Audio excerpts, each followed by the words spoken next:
Joining us now on BYU Sports Nation Live is editor-in-chief of The Athletic College Football and co-host of the Audible podcast, Stewart Mandel, friend of the program. Stewart, great to see you. Welcome back to BYU Sports Nation. Thanks, guys. Good to see you. Hey, what a wild turn of events for BYU in the last 18 months, getting to the Power Five, and now here we are talking about, well, now that BYU's in the club, would BYU fans be okay with like this Power Five, Group of Five separation, or at least something that's even more significant dividing those two divisions? Is something like that even good for college football, Stewart, if you think about Power Five and Group of Five teams separating even further? I don't think it's good for college football the way it's currently structured. I don't know what that would accomplish exactly. When people talk about a Power Five breakaway, I mean, certainly you couldn't do that in basketball. You would ruin March Madness if you did that. Yeah. So in football, we're coming off a season in which a Group of Five team made the playoff for the first time. Obviously, the latest wave of realignment and the trickle down it had did, drastically affect some of these conferences, most notably Conference USA, and clearly those schools have a very different budget situation than the Power Five. But I don't know that the Group of Five is keeping the Power Five conferences from doing anything. What happened at the NCAA Convention this past week in terms of it's going to separate the divisions a little bit more, like Division I from Division II. That to me was more important because truly there's nothing in common there, and there's no reason a Division III school should have a say in how Ohio State or BYU, for that matter, operates their athletic department. While the clear separation between P5 and G5, like you said, it probably doesn't make a whole lot of sense. It certainly feels like, and we're already seeing this now, where the P5 conferences still make most of the decisions because of the financial benefits that, happen because of that. Any reason to think that's not going to get even stronger moving forward? It's all about, right now they're so focused on college football playoff and college football playoff expansion. And by all indications, they're still intending to include the Group of Five in that. And in fact, the proposal that was put forth in June even allowed for the possibility of two Group of Five champions reaching a 12-team playoff. So now, are they going to, I think other parts of college sports, in particular the transfer portal, is going to continue to widen that. What we're seeing ever since they went to, last summer when it became for the first time permissible for guys to transfer and play right away across the board, we are seeing what has already been happening in basketball for a while, where it's becoming a farm system. The top Group of Five players. In fact, this year we've noticed some Group of Five freshmen who had a breakout season, and they immediately enter the portal because now is their chance to be recruited by the major schools. I mean, that to me is going to have a more detrimental effect on the Group of Five than any sort of NCAA structure or legislation. Speaking of the transfer portal, it obviously is just getting bigger and bigger, and it has been a game changer in collegiate athletics. How big has this gotten compared to what they thought it was going to be? Because even though they knew it was going to change things, I don't think they realized how big of a deal this was going to be. Yeah, and again, people keep just referring to the transfer portal. It's not the transfer portal that made this so crazy. It's the immediate eligibility. Yeah. Because we had the transfer portal, I think, going back to 2018. Yes, a lot of guys entered the transfer portal, maybe guys that probably shouldn't have and didn't find another destination. But transfers have always been part of college football. The difference is how in the span of about 5 years or so, we went from a very coach-driven model where they could literally block guys from transferring to, X number of schools, to now the players have complete control. The players have complete freedom to leave when they want, play where they want. And I think that is obviously the coaches don't like it. It's caused a lot of, like you said, it's a major shift to the sport where now coaches are having to decide, hey, I get 25 scholarships, or now it's up to 32. how many do I want to use on high school players? How many do I want to use on transfers? It's kind of like the NFL, right? Where a franchise has to decide, are we going to build through the draft, or are we going to build through free agents? Are we trying to win right now, or are we trying to build for the future? And it's a fundamental shift. There's no question, a fundamental shift to college football, but it's one I think people are just going to have to get used to, because I don't think we're going back. Clearly, all of the fundamental changes to college sports over the last 5 years have been about loosening restrictions, and it's no secret why. This all the way up to the Supreme Court, the NCAA has been told you can't do this anymore. Yeah. What you've been doing is illegal, actually.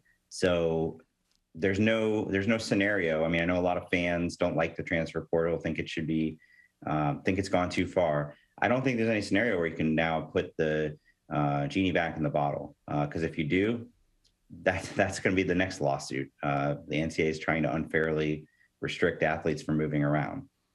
Stewart Mandel, editor-in-chief of the Athletic College Football, is with us on BYU Sports Nation. And I'm glad you brought that up, because I was just going to ask you, based on this free agency scenario that we're in, essentially, and I just saw your article, outstanding stuff, by the way, is there any type of regulation that the NCAA can legally implement here to try and slow things down? I think of the various suggestions that have been made, the most realistic to me would be basically kind of like how in recruiting there are dead periods and quiet periods and open periods. Doing something like that with the portal, where it's not necessarily open for business year round. You know, there'd be certain months of the year or several weeks of the year where guys can enter their name and be contacted freely, and then other parts of the year where they cannot.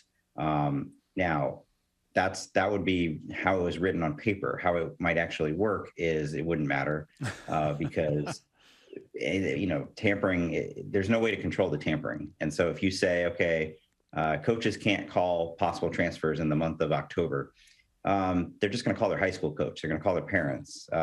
There's ways to get around that. So that would be the most realistic scenario. Also, I just try to remind people, this is brand new. It was literally July 1st, I believe, or maybe a little bit before that the one-time transfer exception got written into law, and it's going to take a while to normalize itself. And I think there's still a novelty to it right now.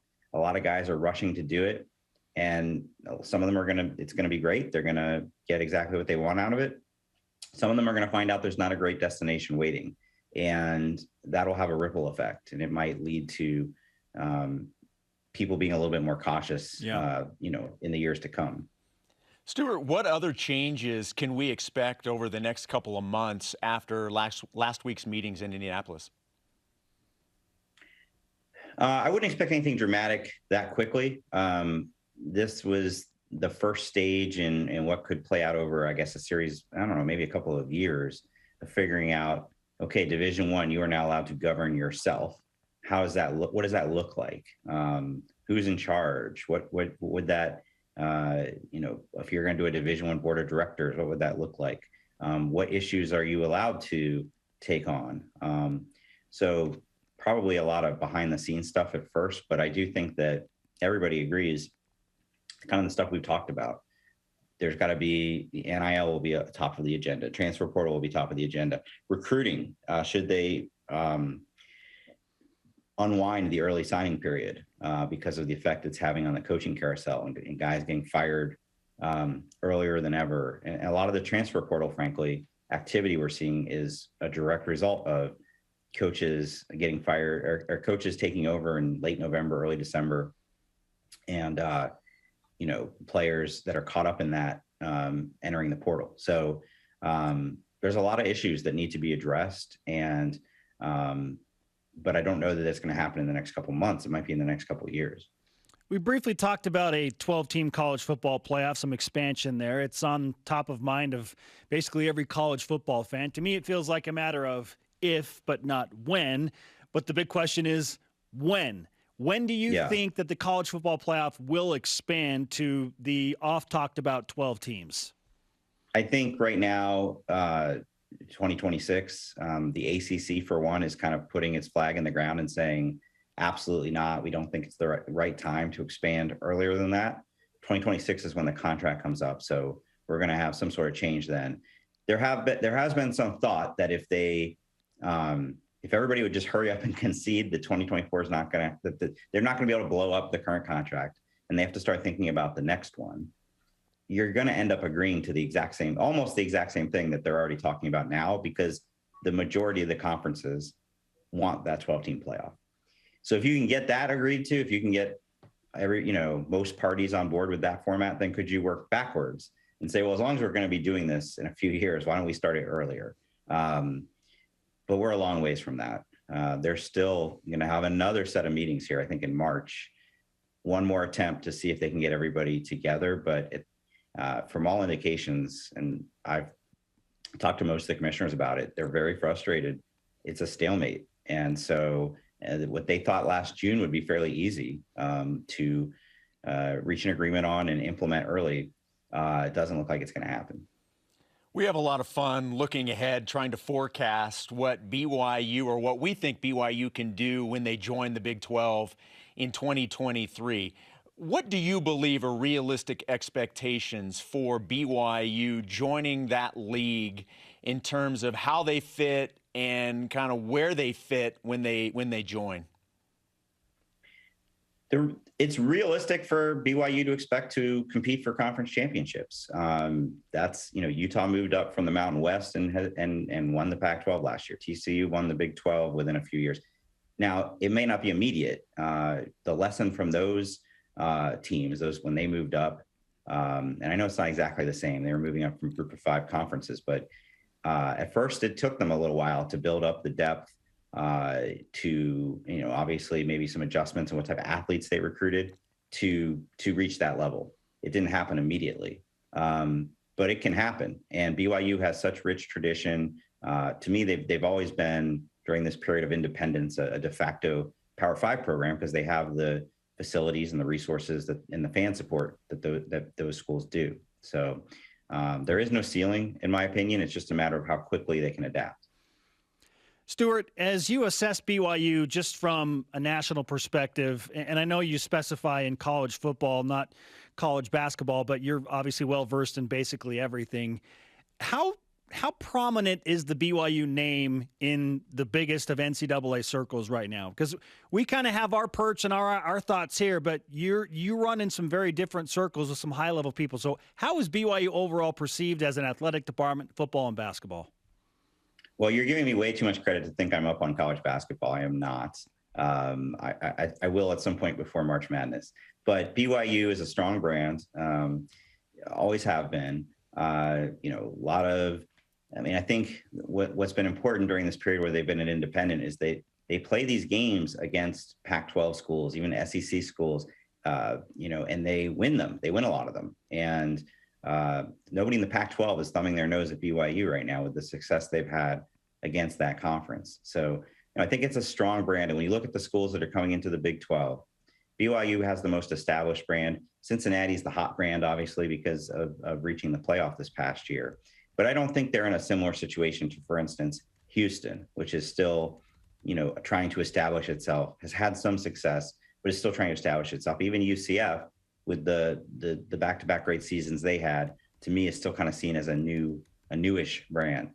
Everybody knows BYU's history and tradition and Heisman winner and all those things. So to me, like, they're finally, when they join the Big 12, like, they're finally going to be where they were supposed to be all along, in terms of being in that club, as you referred to it earlier. I would like to commend you on a couple of things. One, for your ability to double down on the fact that BYU were the Pac-12 champs de facto, because that was a fantastic rhetoric. Yeah. And Got a lot of mileage out of that one, Stewart. We really did. We hung a banner here, for crying out loud, much to the ire of Utah fans. I just wish they'd won the bowl game. It took a little bit of the luster off the. I know. Yes, it did. But the Pac-12 champs lost to UAB in a bowl game, but go ahead. And secondly, on the growth of the Athletic, it's been fun to watch that. Congratulations on all the success there.